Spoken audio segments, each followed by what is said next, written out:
રાપરની સગીરાના આપઘાત કેસમાં 4 દિવસ બાદ મોટો ઘટસ્ફોટ. સુસાઇડ નોટમાં શિક્ષિકા સામે આક્ષેપ. રાપરના ભીમાસર ગામે 6 દિવસ પહેલા સગીરાના આપઘાતમાં મોટો ઘટસ્ફોટ થયો છે. તેના સામાનમાં સુસાઇડ નોટ મળી આવી છે, જેમાં શિક્ષિકાના માનસિક ત્રાસના કારણે આ પગલું ભર્યું હોવાનો સનસનીખેજ ખુલાસો કર્યો છે. પોલીસે સગીરાની ડેડ બોડીને બહાર કાઢી ફોરેન્સિક ચકાસણી માટે મોકલી દીધી છે. ભીમાસરની સગીરાએ ગત 17 જાન્યુઆરીએ ફાંસો ખાઈને આપઘાત કર્યો હતો.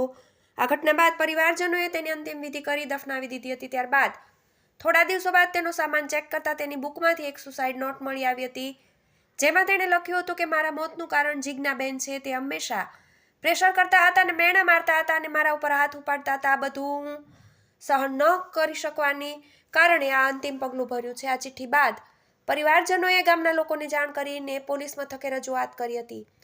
સુસાઇડ નોટના આધારે પરિવારજનોની માંગને ધ્યાનમાં લઈને મૃતદેહને બહાર કાઢી જામનગર ખાતે ફોરેન્સિક પરીક્ષણ માટે મોકલવામાં આવ્યો હતો.